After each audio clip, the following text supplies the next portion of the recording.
আসসালামু আলাইকুম। অদম্য বাংলাদেশ টুর্নামেন্ট এর ৩টি দলের স্কোয়াড ঘোষণা করেছে। ইতিমধ্যে বাংলাদেশ বিসিবি বোর্ড ৩টি দলের স্কোয়াডই ঘোষণা করেছে।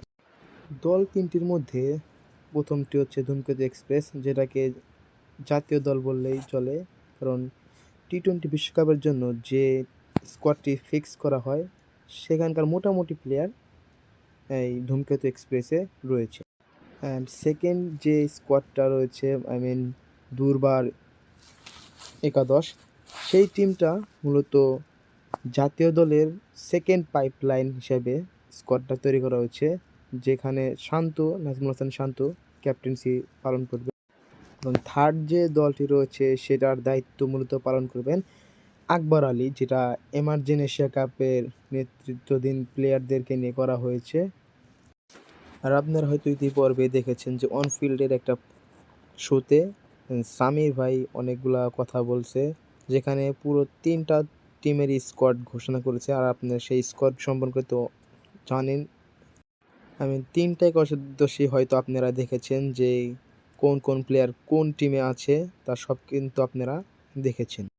জাস্ট আমি শুধু একটা কথা বলবো, এই 3টা স্কোয়াডে সাব্বির রহমান কি একটা জায়গা পাওয়ার যোগ্য না? কি কমেন্টে বলবেন। টি-20 খেলায় মারকুটে ব্যাটসম্যান হিসাবে খ্যাত পাওয়া প্লেয়ারটি সাব্বির রহমান, সে কি 3টা দলের একটা দলেও কি জায়গা পাওয়ার সুযোগ পায় না? আচ্ছা, মানলাম যে বিপিএলে হয়তো এবার সাব্বির রহমান তেমন ব্যাট হাতে তেমন কিছু করতে পারেননি, তো সে বিষয়টা লক্ষ্য করলে চলবে না। আরেকটা বিষয় লক্ষ্য করতে হবে যে সেই একই সেম পজিশনে যে ব্যাটসম্যানগুলো আপনার এই টুর্নামেন্টে অংশগ্রহণ করতে পেরেছে অথবা দল পেয়েছে, তাদের মধ্যে যদি বিবেচনা করা যায় সেখান থেকে কিন্তু সাব্বির রহমান কিন্তু অবভিয়াসলি একটা দলে চান্স পেয়ে যেত। আপনি দেখেন বিপিএলের ফিনিশিং পয়েন্টে খেলছে কিন্তু জাকির আলী অনেক, নুরুল হাসান সোহান, মাহিদুল ইসলাম অঙ্কন, মাহমুদুল হাসান জয়, এমনকি আরও অনেক প্লেয়ার আছে যারা কিনা এই 3টা দলের অবশ্যই দল পেয়েছে তারা।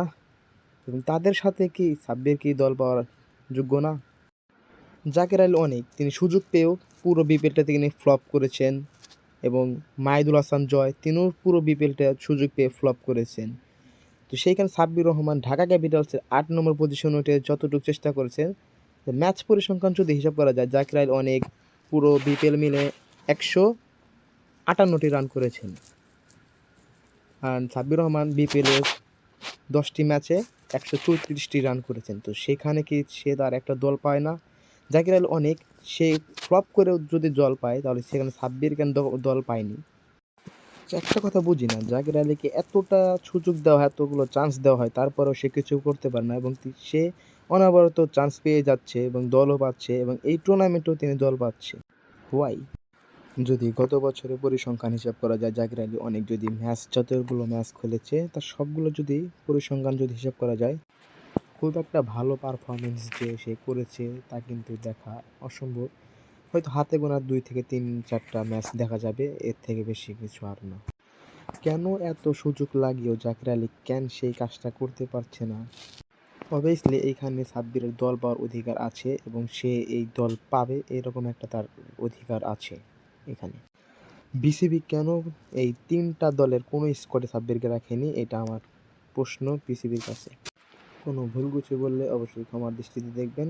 ধন্যবাদ।